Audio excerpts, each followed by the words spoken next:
Ooh, it's going to be a good one today. Get your handy-dandy notebooks out to take some notes because we're going to dive into Danielle Cabral's charity event. What was shady? What was industry standard? We'll get into the jersey of it all, the Danielle versus Jennifer Aydin. Who's right? Who's wrong? And then there's a new spinoff coming to Bravo called Making It in Manhattan with a lot of the Bravo kids that has begun filming. We'll dive into that as well. Let's get it.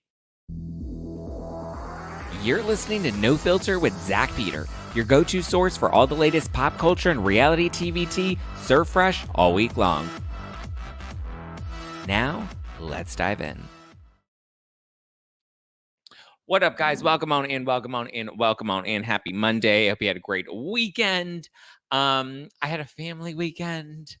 It was my great-grandmother's funeral on Saturday, so I spent some time with the family. I wore a very hot outfit, which was not weather-friendly, and I was like, I had a turtleneck on because I was like, oh, this is cute. It's navy. It's not black, so it's like, still profesh, but like, I don't know. It was not, it looked very cute in photos, but it was not functional for the occasion because it was so hot on Saturday. It's been so hot in LA all weekend, so hopefully you guys are staying cool, calm, and collected. Thank you for the condolences, guys, in the live chat. I appreciate that. She was very well loved. Was very close with her. And I'm glad that we got to lay her to rest and celebrate her life. And I don't know, lately I've been reframing my narrative around grief and what it means. And it's not a sad thing, it's a celebration. And I'm grateful for the time that I got to spend with her. We were very close. And just like my grandmother who passed away in 2021, this was her mother. So I was lucky to have a great grandmother. She was 92 when she passed away, lived a very full life, went out the way that she wanted with a bang. I mean, I thought she was going to live forever, but maybe I'll touch on a little bit more about my relationship with her at the end of this episode. But I know you guys are here for the tea. So let's get into the tea. First up, we have the Bravo kids are filming a new spinoff show called Making It in Manhattan. And it is featuring Meredith Marks' son, Brooks, Teresa Giudice's daughter, Gia, and Kim Zolciak's daughter, Ariana. And then we also have Kandi Burruss' daughter, Riley. So all of these kids with a bunch of, I think they're like influencers and like fashion mavens, like young people trying to make it in the fashion world. They are all filming this new show together for Bravo. It's called Making in Manhattan. They're all moving to New York and trying to build a life for themselves in New York. Originally, it seemed like it was a fashion reality show. Like they were all trying to do something in fashion, but as we know, Gia's not pursuing fashion. She's pursuing a career in the legal system. She wants to be a lawyer. So TBD on what the actual premise is going to be aside from, I mean, I would think of it as like a Vanderpump Rules without it being centered around a restaurant. It's centered around the city. So yeah, I mean, I'm kind of down for this. I'm kind of into this vibe, Making It in Manhattan.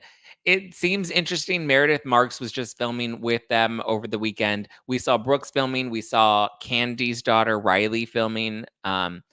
It was uncertain whether or not Gia and Ariana were going to be part of the cast. At first, they were not supposed to be part of the cast. And then eventually there were rumors that they were going to be joining and other cast members supposedly had issues with that. Well, now it appears that these are cast members of the show. Uncertain if they're full-time or they're going to be like a friend of role. I believe Brooks and Gia and Riley are all supposed to be primary cast members. Ariana may be a secondary, although she was seen filming quite a bit. She was at an event and then she was filming something with her boyfriend. So they've been spotted all around New York. There was like a lunch between Gia and Brooks that was filmed. There was like a charity event that Meredith Marks was at, and there seemed to be some drama there. So we'll see where it goes from here. Donna in the live chat says, I don't think Gia will ever become a lawyer. I don't know. I kind of feel like she's going to pursue this reality TV career for a while, just like her mom. So we'll see where that goes. But Making It in Manhattan in production, I would assume we get it early 2025. Maybe even sooner, depending on, I mean, I would probably say maybe like January or February, because usually they film Summer House over the summer and that comes in February. Vanderpump Rules also usually films throughout or like at the top of the summer, and that usually comes back like December, January. So I would assume if they don't push this out, it'll come back. Honey, your opinion's uncalled for. Zack looks hot. Oh, who said I didn't look? Thank you, Billy. But who said I didn't look hot? Who's talking shit? Talk your shit. Bite your lip. Ask for a car where you ride that dick. Now I want to know what they said about me. Oh, Zack, get rid of that awful hair on your face and on your neck. It's not suitable. Still love you, though. Thank you. I'm glad you still love me, even though you throw some shade. Listen, I've had people have commentary about my looks. I've been on the internet for what?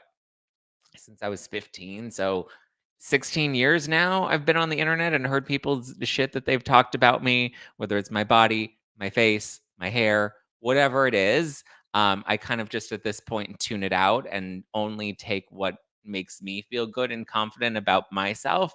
I mean, listen, people loved when I was blonde. People hated when I was blonde. People say, thank God you ditched the blonde hair. Some people say, I miss the blonde hair. Some people say, I like the dark hair. I don't like the dark hair. I like the facial hair. I don't like the facial hair. Again, whatever your opinions about my looks, thank you for having an opinion about me. They no longer affect me. I feel like I just let the comments way off. But thank you for sharing.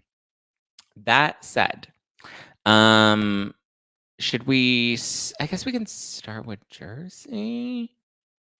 We'll do general Jersey and then we'll get into the charity stuff because I've seen a lot of chatter online about Danielle Cabral and people that are commenting on whether or not she's being shady regarding her charity event. I tried to dig up as much info as I can. I was even like trying to scour Reddit to see like what people were saying that were at the actual event.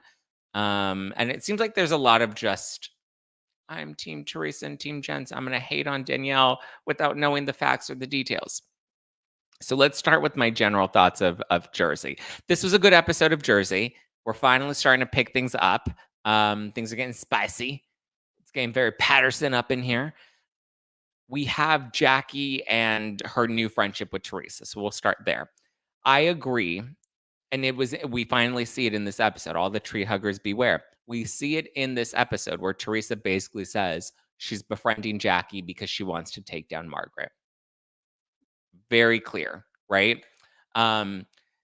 It's just obvious that Teresa has no interest in actually being friends with Jackie. And Dolores calls it. She's like, listen, she knows Teresa's popular. She wants to sell her book. I mean, the fact that we even left that into the show, I'm surprised that is kind of like not necessarily fourth wall breaking, but like kind of fourth wall breaking because it's like Jackie's playing a strategic game of trying to go for who she thinks is the most popular on the show because she wants to make sure she gets more camera time and she wants to make sure she can sell her book.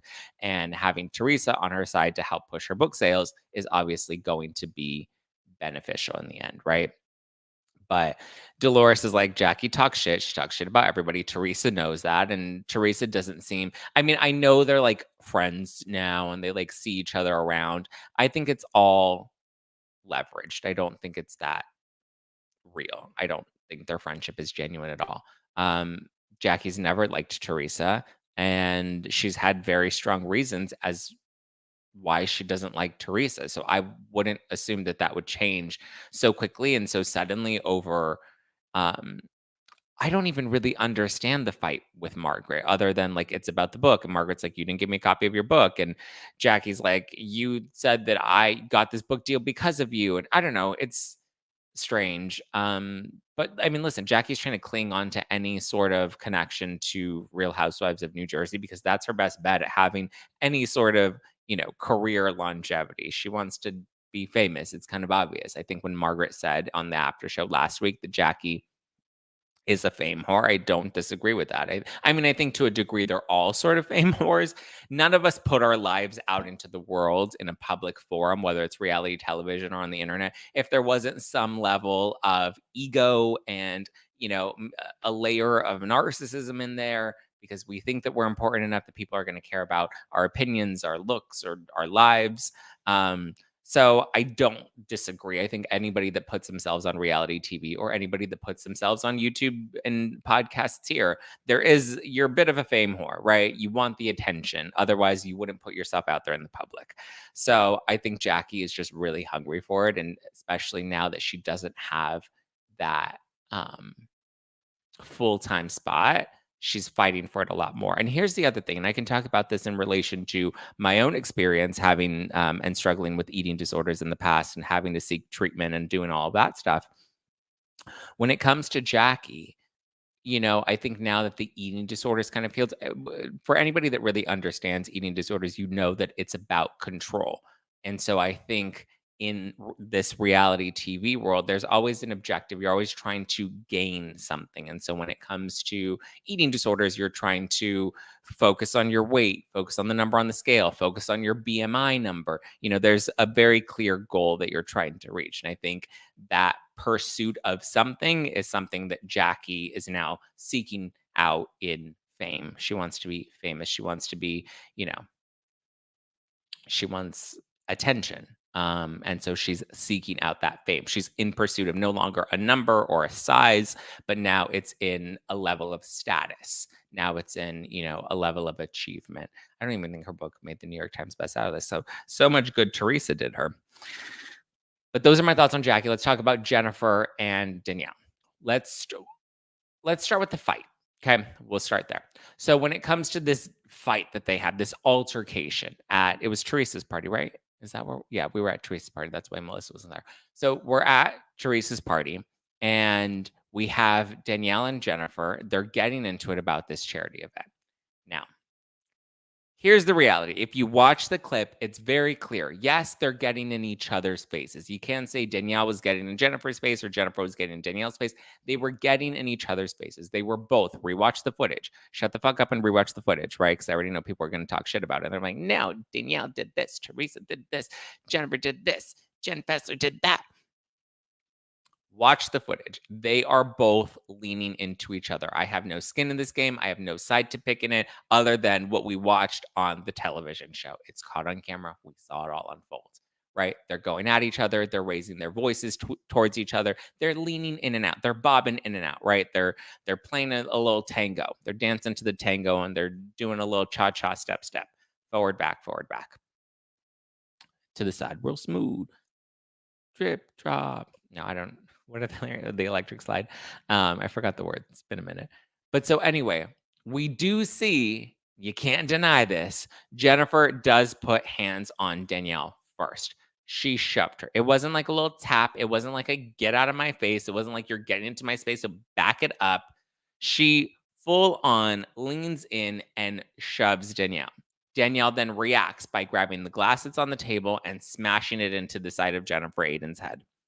Now, when the reports originally came out, we heard that they'd gotten into a fight about a hairstylist and they were sharing the same hairstylist or something. And there was the beef was over that. And then Danielle, the report was that Danielle threw a cup at Jennifer Aydin's head and cut her ear.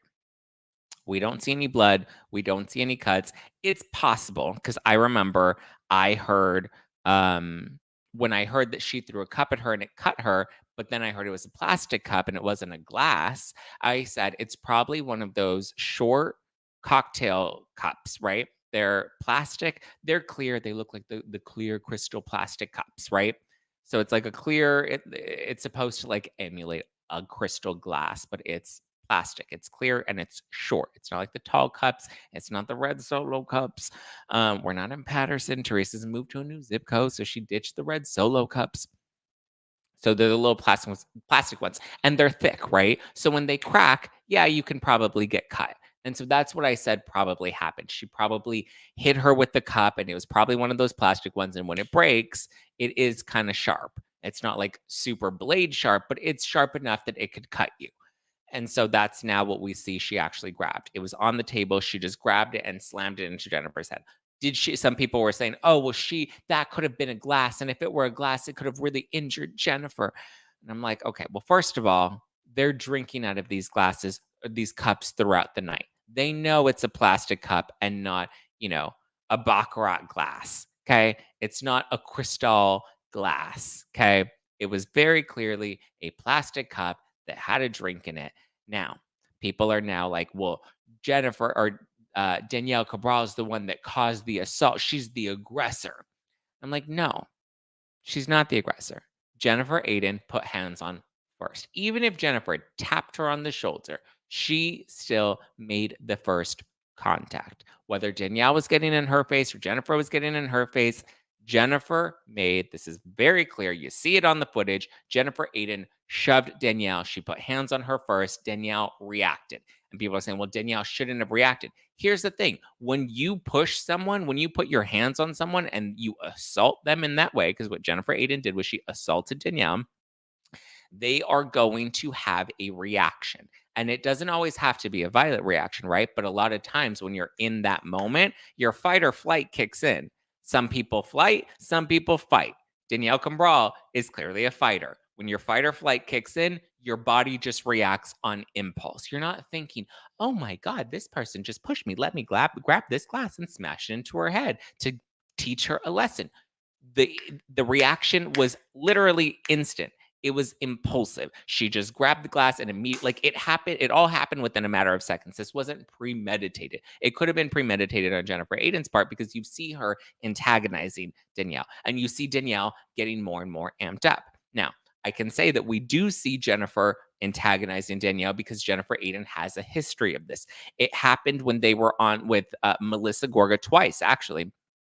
Once, was it a couple seasons ago, when they were at the shore house, remember, and they were in the backyard on the beach, and Jennifer Aydin was getting upset at Melissa. I think it was about the rumor that she had an affair. I don't remember what it was, but they were, remember, they had the hands and they were like having a tussle, the two of them, and then Joe had to break them up.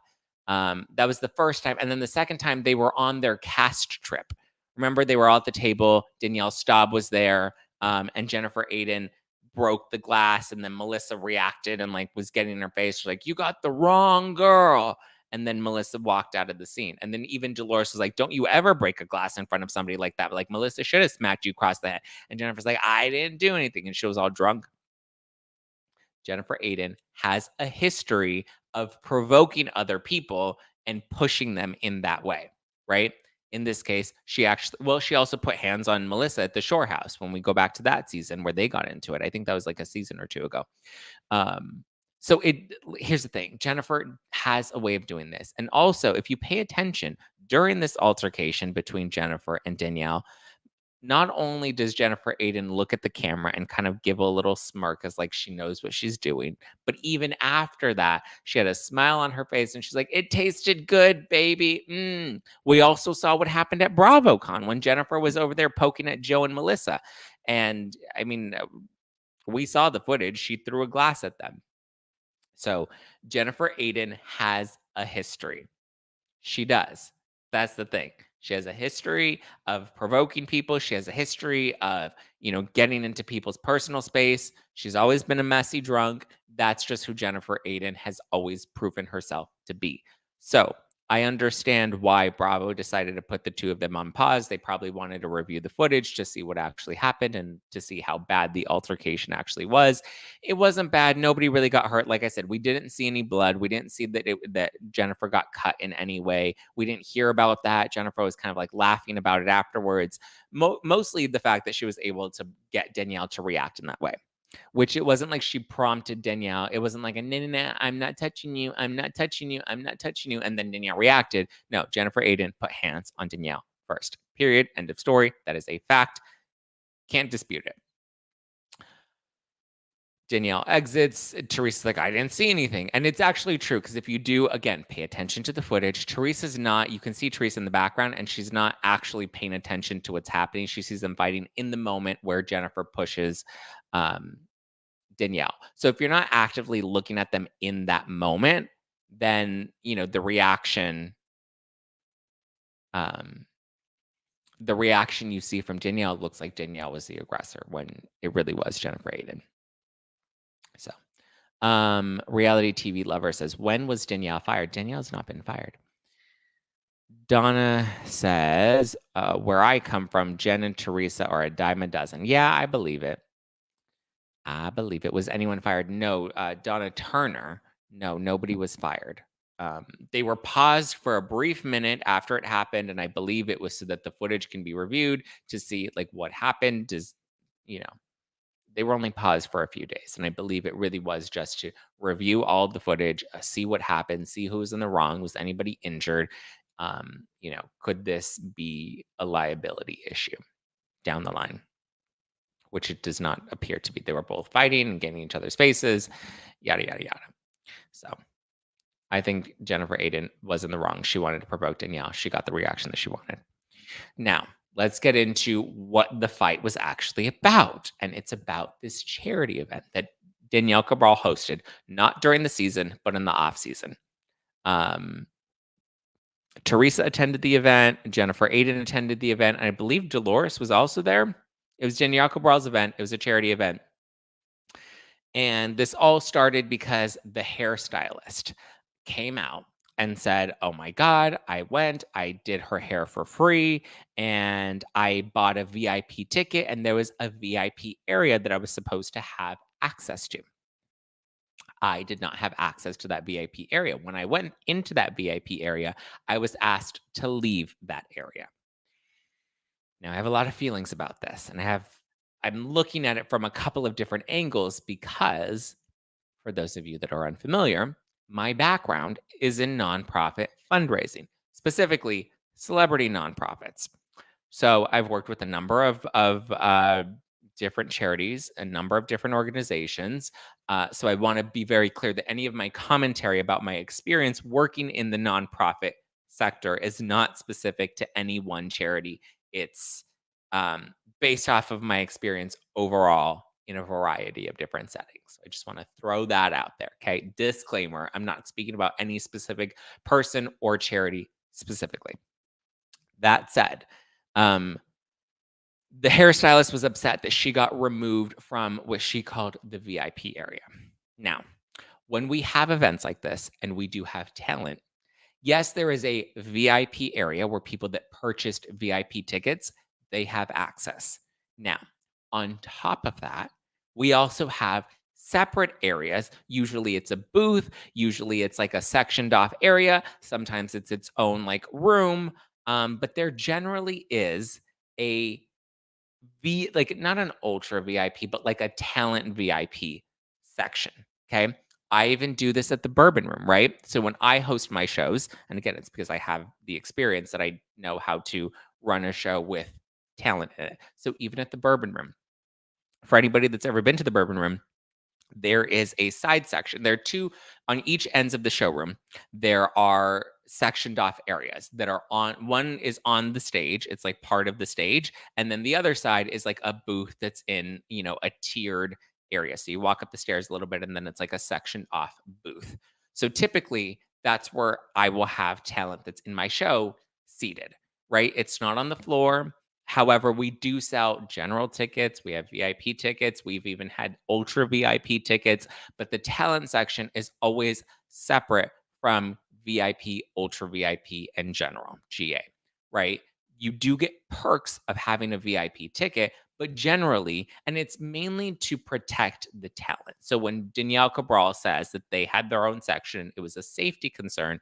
It generally is a safety concern because in some cases, and this has happened in the past, when it's a late night event, when there's alcohol involved, usually when it's charity events like this, there's an open bar if you have a VIP ticket or there's donated alcohol that gets given out for the charity, whatever. People get drunk and people lose boundaries, right? And they can be intrusive. And it can create a safety issue. Okay. So that's typically why you have a separate sectioned off area. Sometimes there's like stanchions that are there. Sometimes you have like a security or a volunteer that's kind of a buffer, a handler that's there to, make sure the talent has everything that they need. You typically even have a separate server that's dedicated to just that specific talent. Now, there are instances where you do mix talent with people that are attending the event. It depends on the price of admission, right? But even then, when you have a high ticket admission or you have a high sponsorship price, people find their way into the event, or they're guests of guests, they're guests of a sponsor. And even then, they lack boundaries, especially when there's alcohol involved. So it does become a security issue. And I think it was less of a security issue with Danielle as much as it was with like Teresa, right? Because Teresa arguably is the biggest star on Real Housewives of New Jersey, regardless if Jennifer was there or Dolores was there. Teresa is a big known personality outside of Housewives world. Okay. That said, I do believe that it was a security concern. Now, in terms of the hairstylist getting her way into that talent section, this happens all the fucking time. And when she says, I volunteered my services and I didn't charge Danielle for doing her hair, this literally happens all the time where hairstylists, makeup artists, they want to have proximity and access to certain talent. So even trust me, as low budget as you think that the talent is, it you'd be surprised at what B, C, D listers people will what they will do just to be able to be around them, take a photo with them, post it to their Instagram, especially when it's a makeup artist or a hairstylist, because in that case, they're like, well, if you just shout me out on Instagram stories, if I can take a photo and post the work on my Instagram and tag you, like they want those types of trade deals all the time. This even happens with like med spas, facial spots. That's why you see a lot of these celebrities be like, this is my plastic surgeon. I'm getting my Botox done today. A lot of the times they want, I mean, I've done a lot of those deals in the past where they invite you to come in, they'll give you free treatments, free services, as long as they can use you to put on their Instagram. And they can also, they ask you to do posting about them as well. Even with my teeth, right? My Invisalign. I'm going to Dr. Gabe Rosenthal. He's done, well, yeah, because you have to disclose anytime you get any of that stuff done. Dr. Gabe Rosenthal does a lot of the reality stars, does all the cast of the Valley, does the Vanderpump Rules people. He does all their teeth, does a lot of housewives' teeth. He's doing my teeth right now currently. We worked out a deal. I'm promoting him and the Invisalign treatment. And I've shown you the progress of my teeth over the past, it's been a year and a half now, almost a year and a half. So these trade deals happen all the time. Now, it's not a full trade deal. I want to disclose that. I am paying for some of this. But these deals are standard. So I believe the hairstylist probably wanted access to the housewives. So she agreed to do it for free. And she's like, oh, what's a charity? So I can feel good about myself because I'm doing charity work. And she thought that by giving you a freebie, she was entitled to have access to the housewives. They do this all the time. Hairstylists, as PR people, whatever. They just want access to be in that little area to rub elbows with the talent. She probably went in there. Danielle probably caught it as this is a thirsty bitch. I'm grateful that she did my hair, but if she bought a VIP ticket, great. Here's the VIP section, but that doesn't give her access to the section with all of the talent. And so she was asked to leave. I've been in positions like that where I've had to ask people to leave, and it is not fun. You're asking somebody to leave a section, and it is what it is. So I believe she probably thought that this chick was being thirsty. I believe maybe Danielle's ego got to her and she was like, Teresa's here and I'm here and this is our area and I'm a housewife now and I don't want any riffraff hanging around, whatever the case may be. That woman was not allowed to be in that section. She was asked to leave that section. And what did she do? Immediately ran to the internet to go and tell her story. And there was another stylist, and they're going and they're sharing their things on Instagram and calling out Danielle. This proves how thirsty they are if they're going to go on the internet and immediately out the story about how they were kicked out of this section. Any chance they get, they're going to run with it to a blogger. They're going to run with it on their Instagram stories. They're going to go live on Instagram and give you the exclusive tea. It's thirsty. It proves exactly what they are, right? What did Tracy say?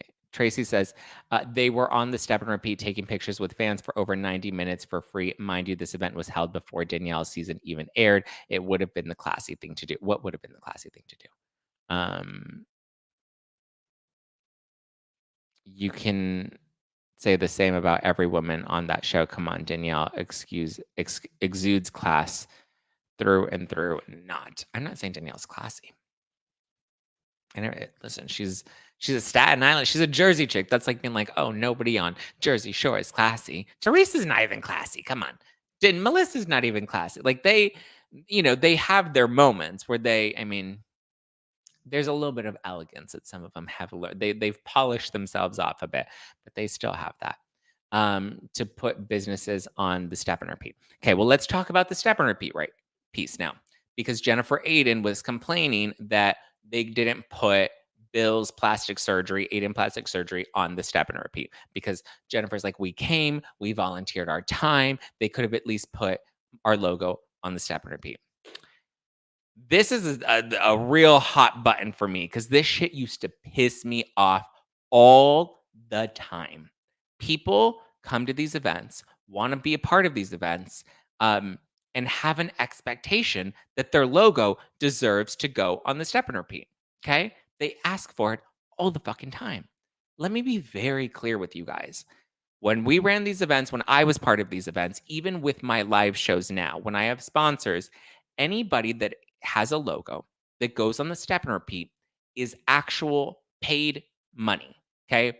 Cash, as in there was a transaction, not like physical cash, but like it was a actual, they gave money. There wasn't a services donated. There wasn't a, value donated with an experience. It wasn't a volunteered time. You pay for your logo to go on a step and repeat. Okay.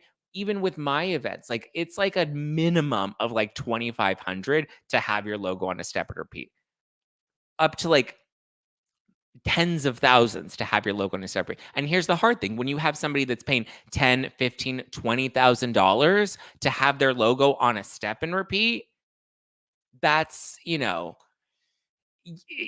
can't then just put somebody else's logo on the step and repeat for free. Okay. It's just not standard. Now, somebody's saying Danielle's business kids paid money. Okay. So she does have her bougie kids business. That, I will say, does happen often when the event host puts their own logo on the step and repeat. That's one exception where that is made. Okay. Very similar to, again, when I do my live shows for No Filter, I put the No Filter logo on there. When I did my shows with the Bra Bros, I put the Bra Bros logo on there because they were a co-host of the event. So it was the hosts and it was the paid sponsors that go on step and repeats. Same thing with the charity. You put the charity's logo on the organization. I didn't love that because there are often times where the host has like one or two businesses that they put on the step and repeat because they're trying to promote their businesses. I get it. But here's the thing, too, that a lot of people don't realize. A lot of these people that host these charity events aren't doing it out of the kindness of their heart. They're doing it to flex. They're doing it to promote their businesses and to primarily promote themselves. I want to look good. I want to look like I'm raising money for the charity, so everybody look at me. That is standard. That happens all the time. I don't like it. I witnessed it. I worked with a lot of those people. Don't fucking like it. Happens all the time, though. That's one piece that, to me, ugh, is a little cringe. I understand it. The event host puts their logo on the step and repeat. I get it. I don't love it, but I understand they're the ones that are organizing this event, so they want something to gain from it as well.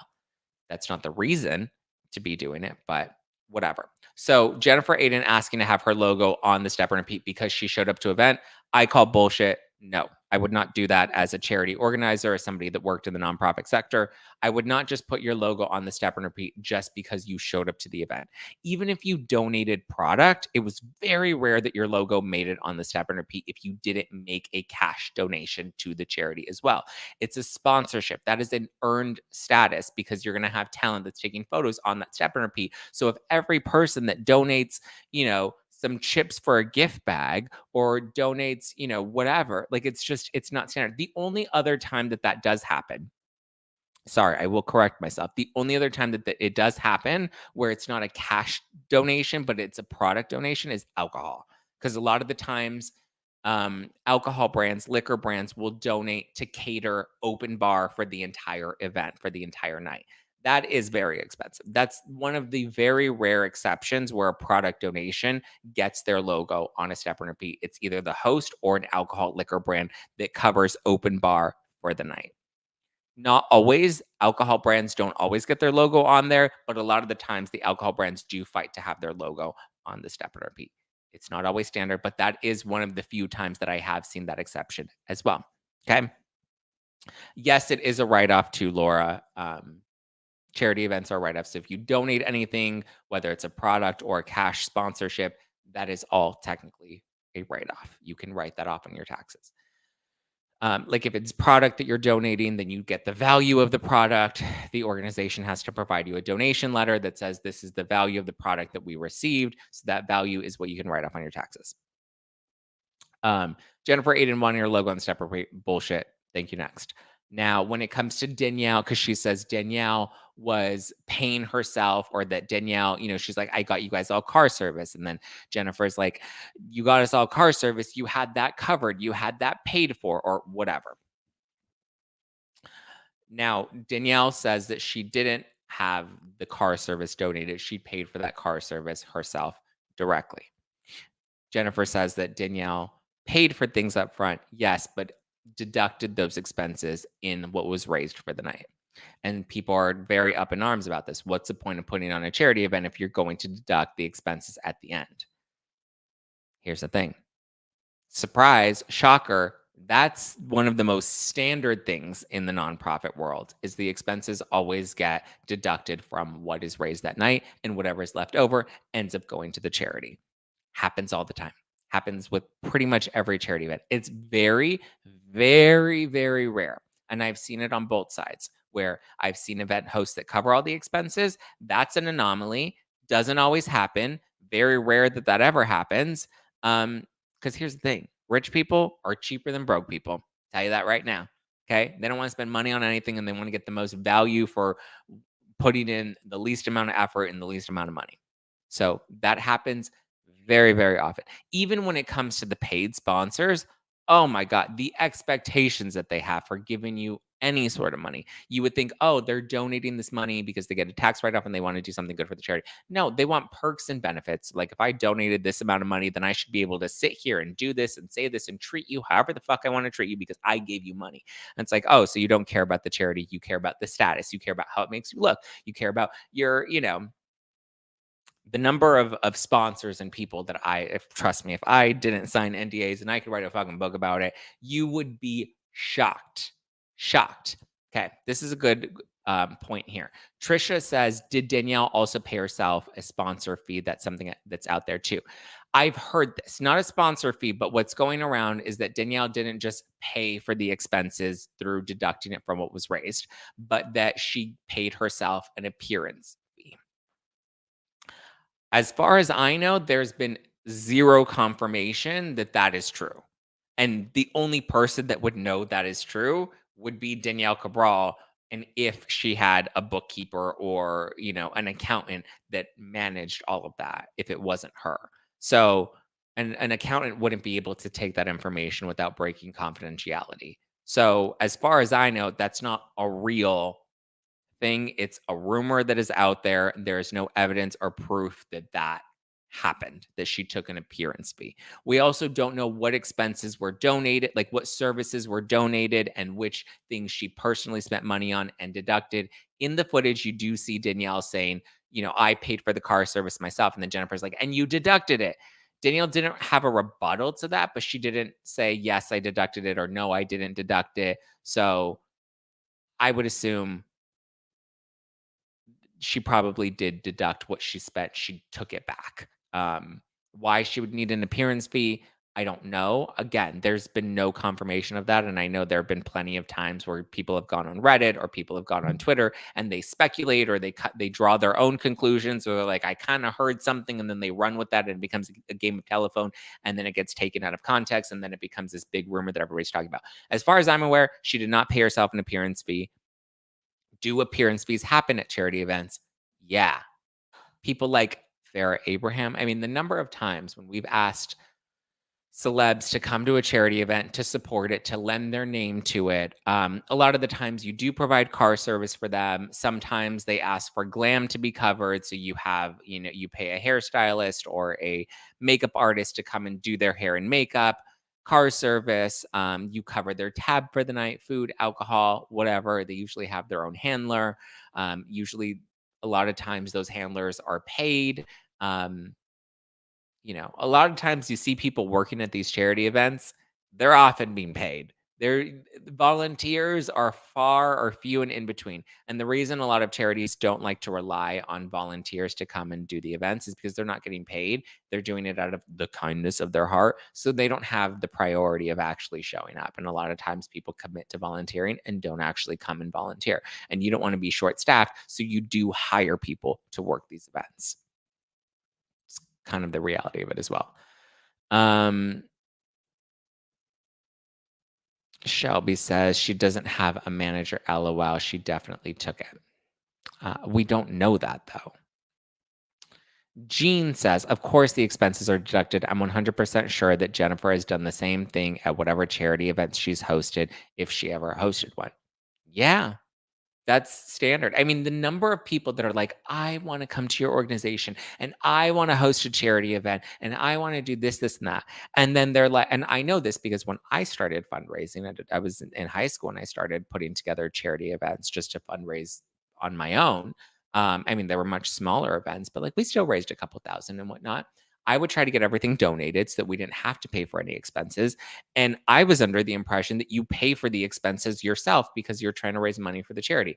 I didn't realize once I actually got into that world that no, even when people are hosting these events, they're like, okay, here's the invoice for the venue that we want to host this event at. Here you go, charity. There's the invoice for you to cover the venue that I chose to cover for your event. So it's surprisingly very common that people will host these things and not pay a dime.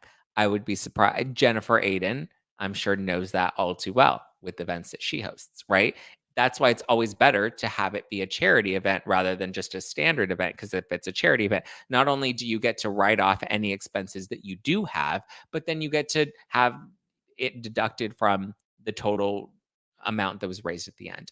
Sometimes you do have people that are just kind and generous and will pay for everything up front, and whatever money is raised that night, they give it straight to the charity. Again, that's rare, that's the anomaly, but for the most part, people take that expense. Donna D says, it was her time. Give her a break. Donate one of your toilets, Jen Aydin. Brittany says, this is also wild. Wasn't there reports that most charities only give a small percentage, so a lot of people stop donating? Depends on the charity. It depends on, but here's the other thing, because I know this has come into question when a charity gets to a certain level, and they are bringing in lots and lots of money a year, and then people look at the tax returns and they look at, oh my God, this person was getting paid this amount of money.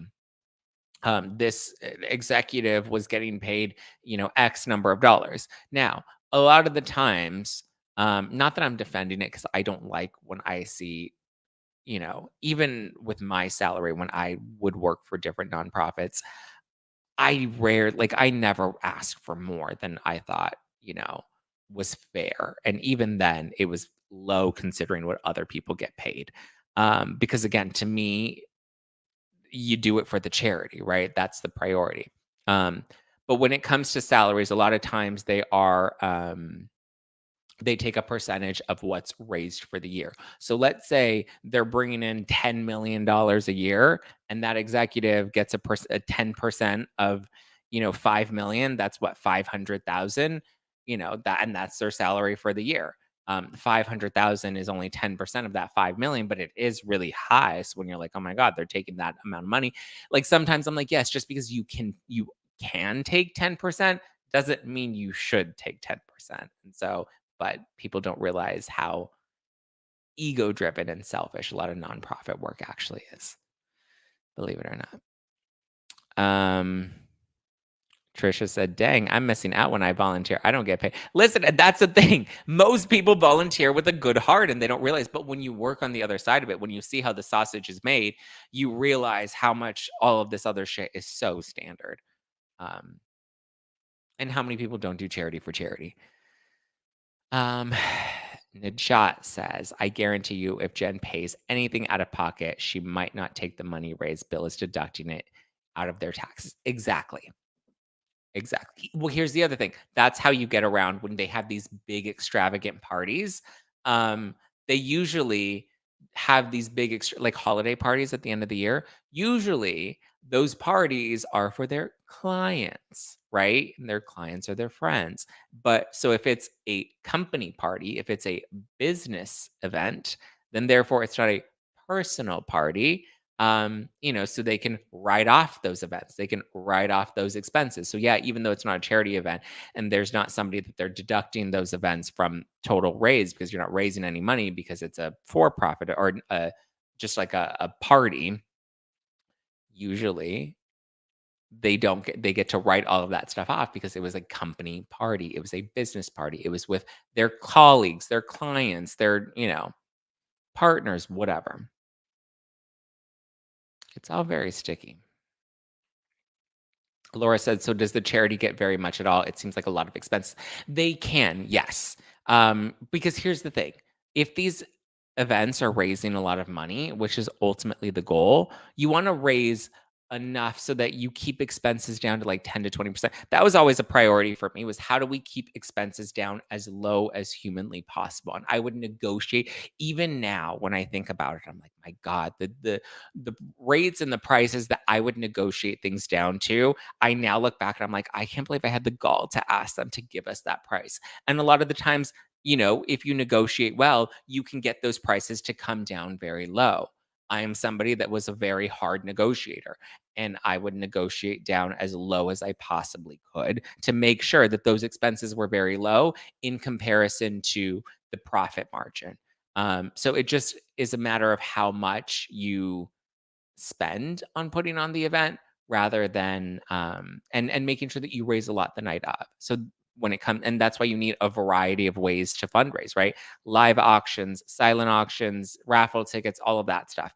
We In the events that I did, they were primarily focused on auction experiences and live auctions. There wasn't a ton of silent auction. There wasn't a ton of not a ton of silent auction and not a ton of like raffle tickets and stuff because you don't typically raise a lot of money in those. And they're just a little more, I don't want to say hacky, but we always focused on where we could bring in the most amount of money. So we often did live auction experiences that were like, fly to this city to go on the set of this television show and get like a behind the scenes tour of this, big prominent television show. Or, there's a band, you want to go get VIP, you get this experience to have VIP tickets to this band's live show. And then you get to go backstage and meet the band and get a photo with the band and sit VIP and you get that experience, right? Um, so those things happen. Um, and that's, and if it's a big worthy experience, people are going to donate a lot of money. If it's an experience they can't typically buy, because like here's the thing, you can go to a concert and buy a VIP meet and greet package.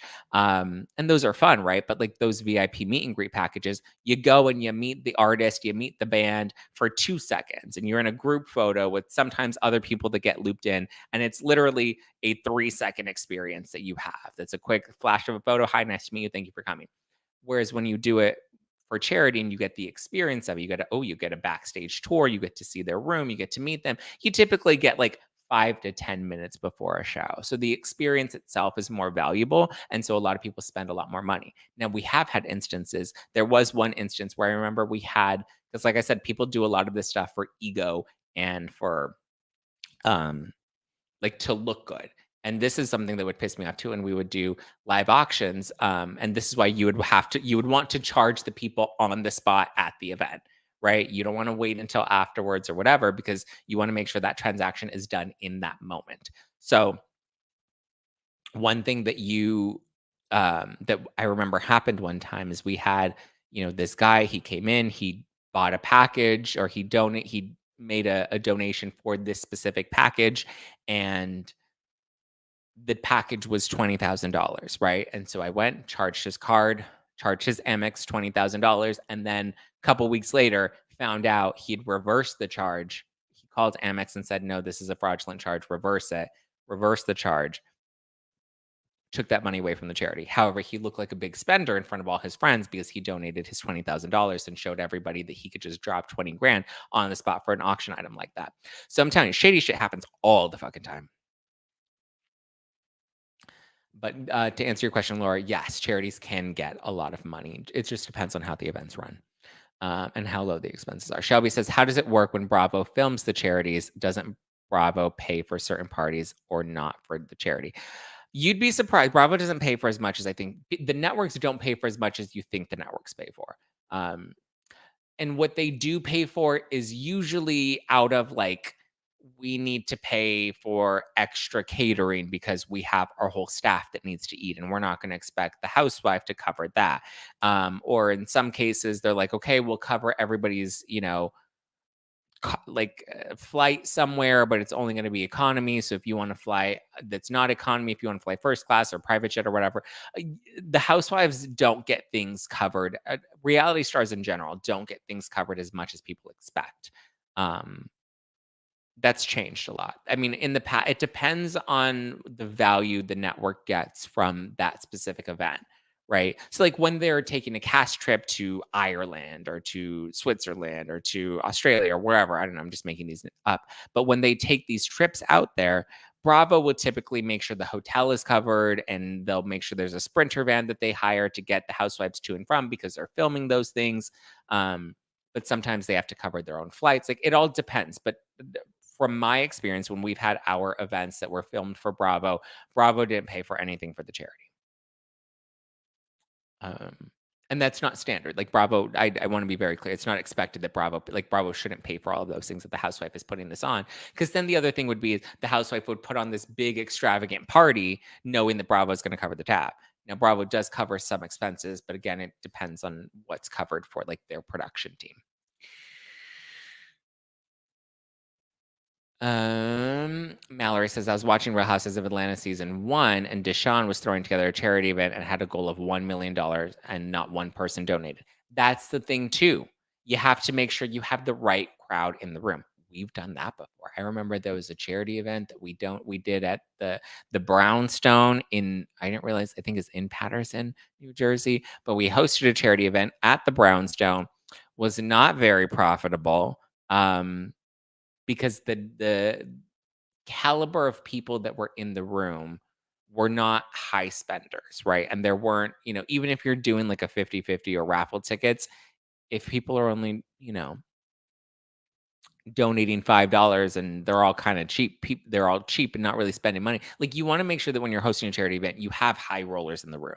That you have people that can donate a lot of money at, just drop 10 grand on a dime.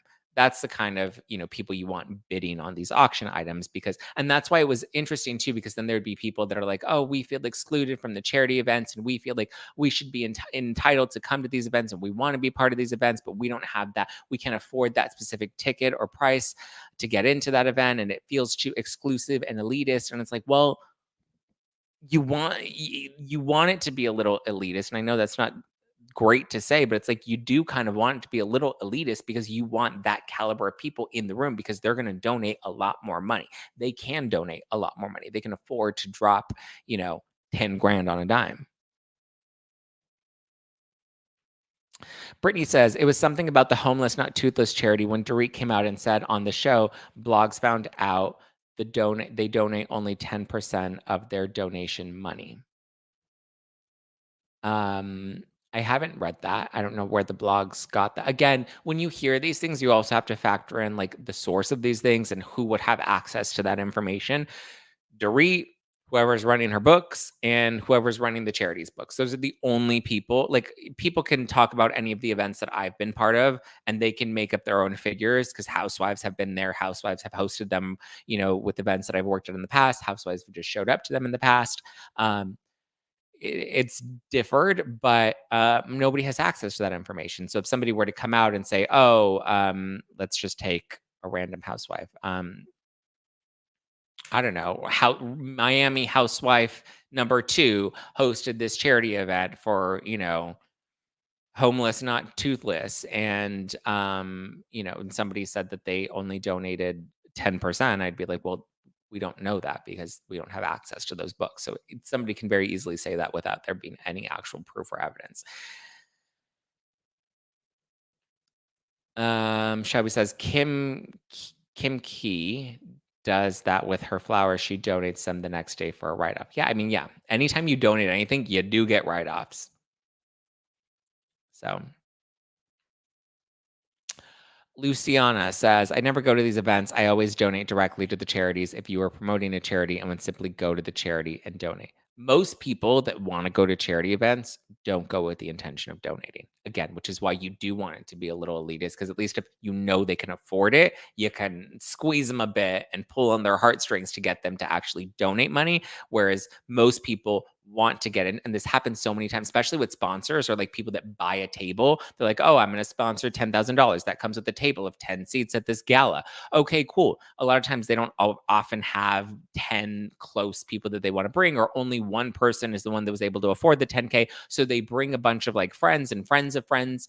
And those people really just come for the open bar and the free food that comes with it. I mean, obviously, the person that dropped the 10 grand paid for that free food in a sense, but like, you know, you'd be surprised. And so a lot of times you do get a lot of those people that are just there because they want to see the celebrity, they want the free food, they want the free open bar, and they aren't donating anything, they aren't really giving anything, and a lot of times they can't afford to.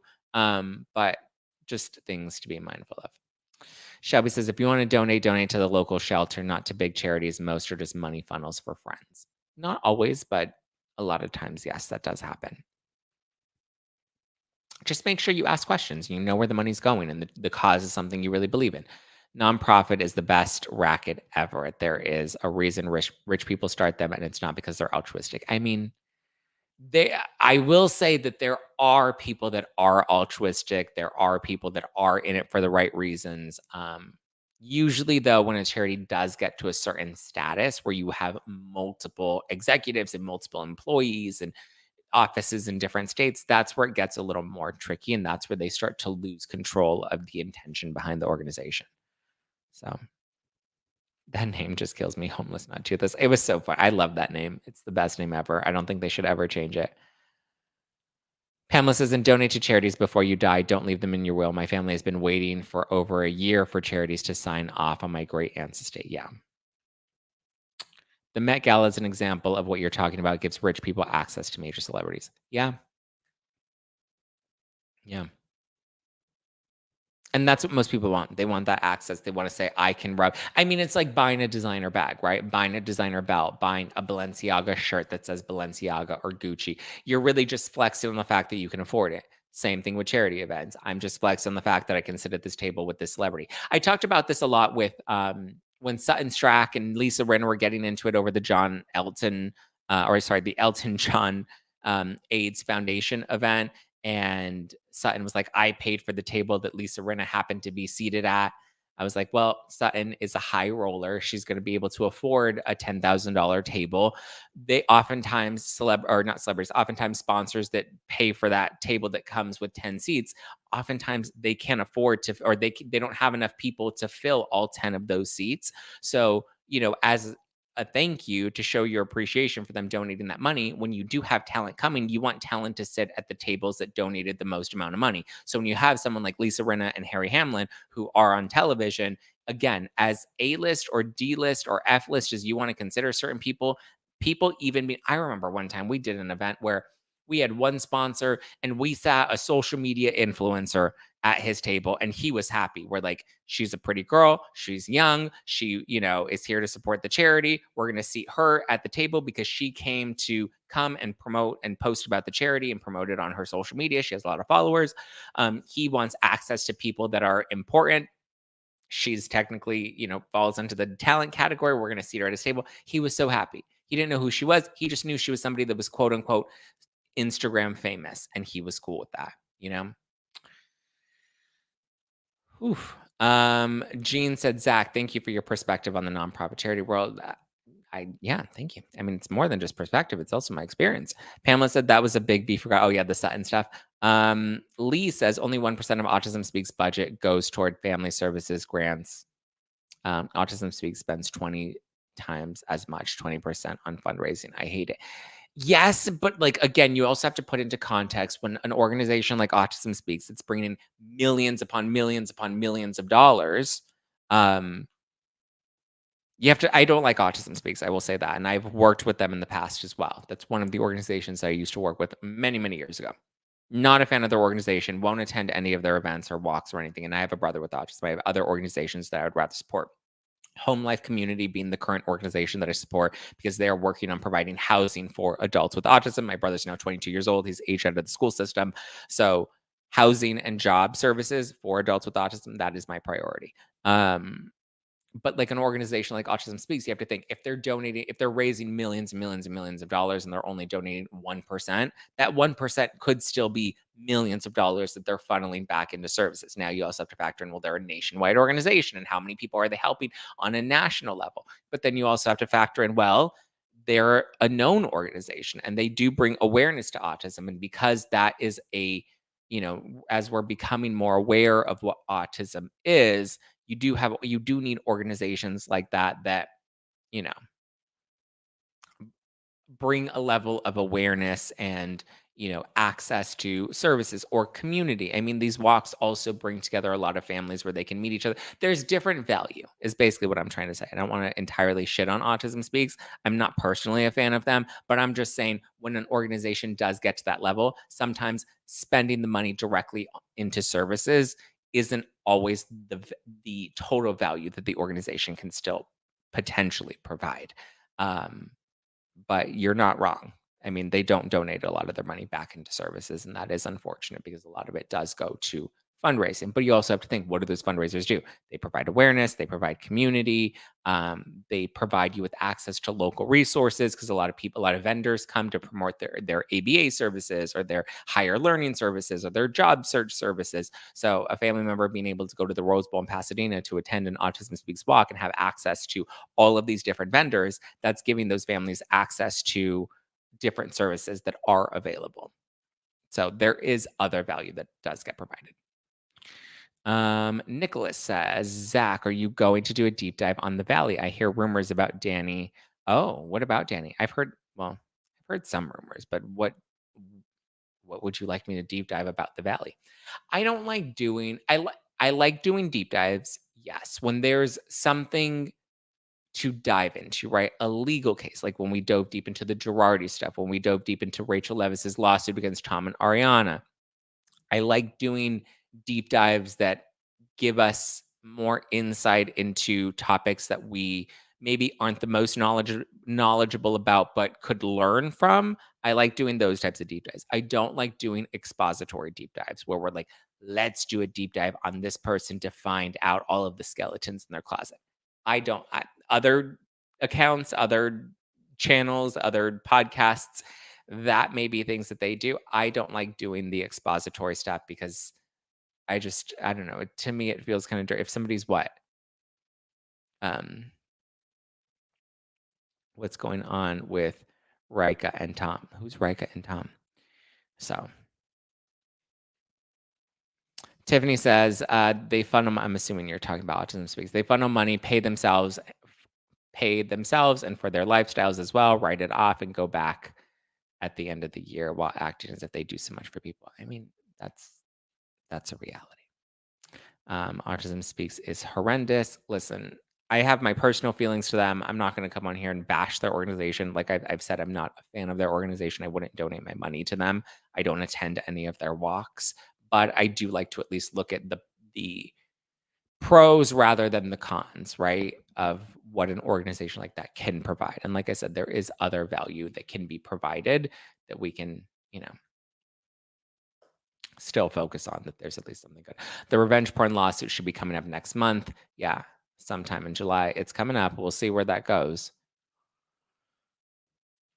Zach, your new studio is so much better. Which new studio? This one? My Disaster Dater studio at Spotify or my Pop Report studio? I have 3 different studios. This is my home studio.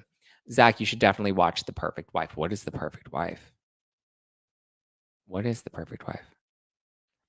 This is why Red Cross gets a bad rap. I mean, again, once an organization reaches a certain level, it does become a lot harder for them to regulate those things, and it opens the door for things to become a lot more corrupt, unfortunately.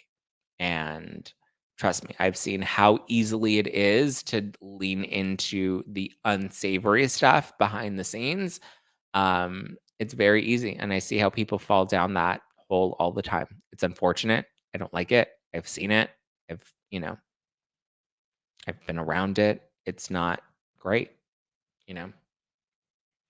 It's why I choose to no longer support those organizations or work with those people or, whatever. All right. I think that's enough. I think that's all I got for you. I love you. I appreciate you. Thank you for tuning in. We're already over an hour. Happy Monday. I love you guys. I appreciate you guys. Have a great rest of your day. I'll talk to you tomorrow morning, Tuesday morning. We're gonna be a little early on Tuesday because I have to go and tape the pop report in the morning. So just know Tuesday's episode might be out a little earlier than usual because we're gonna tape it early in the morning. All right, guys. I love you. I appreciate you. Have a wonderful rest of your day. And I will talk to you later, Skater. Give me a follow at Just Plain Zack for all the latest on me and my life. You can follow the podcast for all the latest reality TV at No Filter with Zack on Instagram. Be sure to check out the Pop Report. We release 2 new episodes a week. We just dropped an episode over the weekend. We had Louis Levanti, who was really funny. It's a really funny episode if you guys get a chance to tune into it. We talk about Kate Middleton's facelift. We talk about Katy Perry's new music. We talk about Kim Kardashian's acting career that she's now leaning into. Travis Scott getting arrested. Lots of good stuff. And we'll have new episodes of the Pop Report every Wednesday and Friday. And get ready because a new season of Disaster Daters is coming this July. All right, guys. I love you. I appreciate you. Have a wonderful rest of your day. Talk to you tomorrow. Ciao for now. Bye.